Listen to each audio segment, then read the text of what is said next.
Nongeye kubasuhuza bakunzi ba Soma Rwanda TV. Ikiganiro n'imenya byinshi ni ikiganiro mugizwe na Steven Rwanda. Unywa inzoga.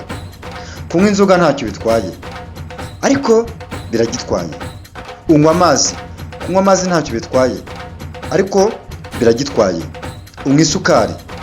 Kunywa isukari ntacyo bitwaye, ariko biragitwaye. Buri kintu cyose ku isi kigira icyiza cyacyo ndetse n'ikibi. Uyu munsi ngiye kubagezaho ikiganiro kijyanye n'ingaruka zo kunywa isukari.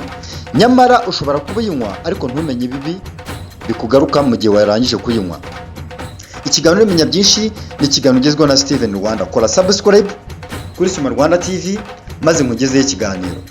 Hari ingaruka nyinshi cyane abantu benshi cyane bitera iyo banyweye isukari. Unywa isukari ukeka ko uri kunywa ubuzima, nyamara uri kunywa urupfu.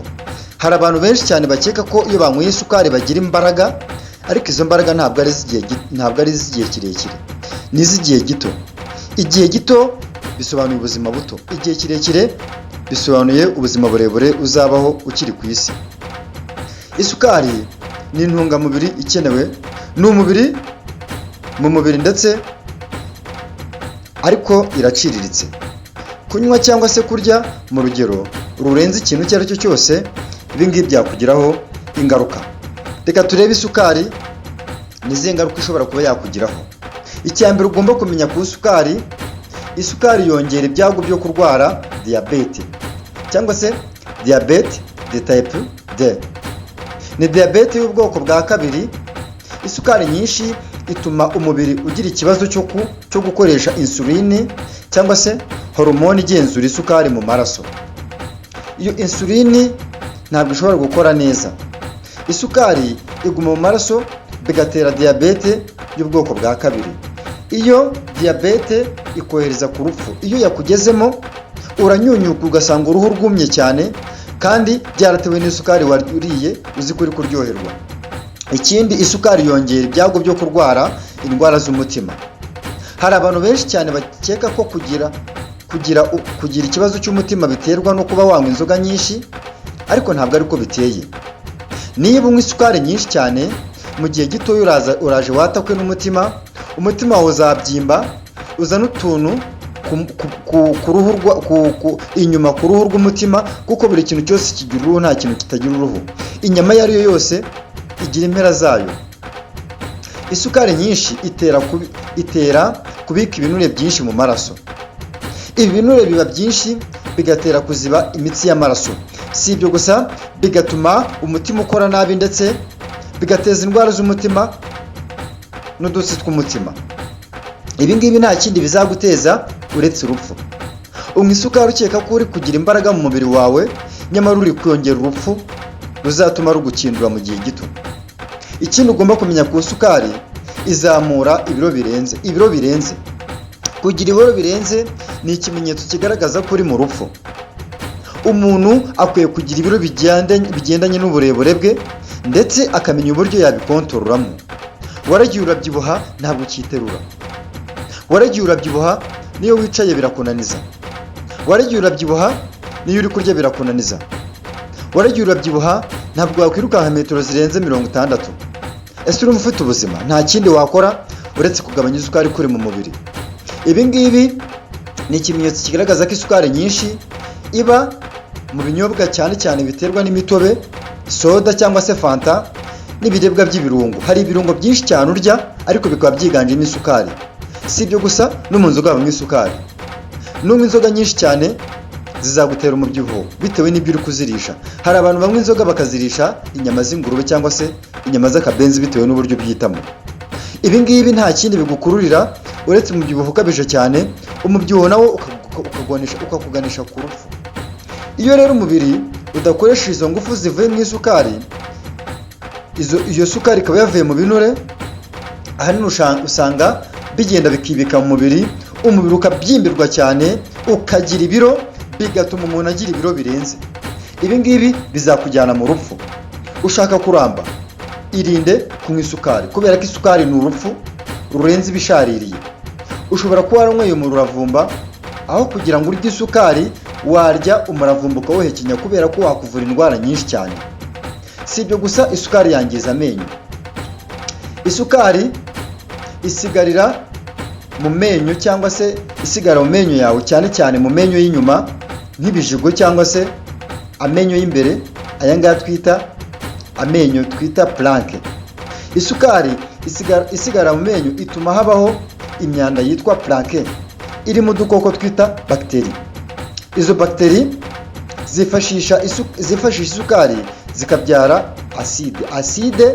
Iyo aside nayo ikangiza amenyo, bigatera amenyo kwangirika ndetse no gupfa. Iyo ukomeje kunywa isukari iragenda igafata imitsi yawe y'ubwonko, bigatuma utekereza nk'umuntu udatekereza neza. Hari abantu benshi cyane cyangwa se abana twakwita ko ari abana bo mu bakire, kubera ko bariye isukari nyinshi baragenda bakaba amadebile cyangwa se ibigoryi.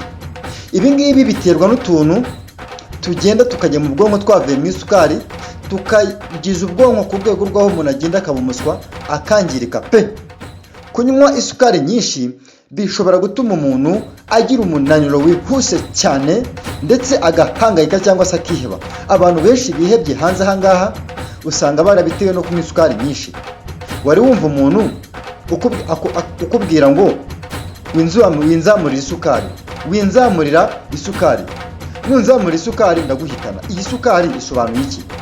Iyi sukari isobanuye urupfu mu buzima bwa muntu, kubera ko isukari igenda igahindanya ubwonko bwa muntu, biragenda bigatuma umusemburo uba mu isukari ugabanya ibyishimo bya muntu. Buri gihe umuntu yinywa cyane ahora ashaka kongera, ndetse bigatuma aba nk'uwabaye imbata yayo. Aragenda agakoronizwa nayo ku rwego rw'aho ikintu cyose agiye kunywa cyangwa se agiye kurya abanza kumva ko harimo isukari. Isukari ni mbi cyane. Wari waryaho umunyu iyo uri kurigata wumva akantu kajyanye n'uburyohe, icyanga cy'umunyu. Ngira ngo murabizi neza ko Imana yavuze ko turi umunyu w'isi. Niba rero unywa isukari nyinshi cyane uzangirika ku rwego rw'aho n'umunyu uzakwihakana. Ikindi ugomba kumenya, wari wagenda ugahora n'umuntu ufite uruhu rwakanyaraye, wisiga amavuta ntase neza kandi arya neza, akarya ibintu bihenze birimo isukari. Ibi ngibi biragenda bikangiza uruhu, umuntu agasa nabi cyane, akangirika ndetse akagaragara nk'utarya neza. Ibi ngibi biterwa n'isukari nyinshi. Isukari nyinshi ishobora gutuma umuntu agira ububobere bwinshi cyane mu maraso. Ububobere ni ukugenda amaraso agafatana. Ngira ngo murabizi neza iyo amaraso atembera neza ni ikimenyetso kigaragaza ko umuntu afite uruhu rwiza. Ibi nta kindi bitera, biragenda bigatuma uruhu rusaza vuba ndetse rukarangwa n'udukoko twinshi cyane tuba twiganjemo imbere mu ruhu. Biragenda bikangiza uruhu cyane, umuntu akangirika. Bakunzi ba Soma Rwanda TV, ikiganiro Imenya Byinshi ndakomeje, ndi kubagezaho ibibi by'isukari. Nta cyiza namba cy'isukari, kandi ugura aho ngaho uzi ko iyo uri kurya isukari uzi ko uri kurya neza, ngo uri umusirimu ufite amafaranga. Uzabyibuha use nabi, uruhu rwawe ruse nk'urw'akanyamasyo, nyamara umuntu wanyweye amazi azakurusha ubuzima. Ikindi ugomba kumenya, isukari byongera ibyago byo kurwara kanseri zimwe na zimwe. Kanseri ziterwa n'isukari zikubye kabiri kanseri zituruka mu kunywa inzoga. Nubwo bitari 100%, byemejwe n'ubushakashatsi bigaragaza ko isukari nyinshi ishobora kongera ibyago byo gufasha uturemangingo twa kanseri gukura. Ngira ngo murabizi neza ko uko ubyibuha ni kubyibushya kanseri. Kanseri ukwiza mu mubiri wawe ikongerera urupfu rwinshi cyane ku rwego rw'aho kinduka ugapfa nk'umuntu utarigeze kuba ku isi. Kwangiza umwijima nabyo ni ikintu gikomeye cyane gituruka ku isukari. Isukari ni uburozi, cyane ko ku muntu yinywa bigenda bikangiza umwijima ukabora ku rwego rw'uwo muntu agenda agapfa ahagaze. Isukari irimo cyane fructose yo mu binyobwa by'umutobe ndetse n'ibisuguti. Iramutse ari nyinshi mu mubiri wa muntu ishobora gutuma habaho fatty liver disease. Iyi ni indwara y'umwijima yuzuyemo ibinure. Ibi nta kindi bigenda bigakora, biragenda bigatuma indwara y'umwijima ikura ku rwego rw'umuntu apfa atarigeze amenya igihe yapfiriye, kugira imbaraga z'igihe gito no kumva unaniwe vuba. Isukari nyinshi cyane iragenda ikakugira umunebwe ku rwego rw'aho no kurya ubwabyo bikunanira.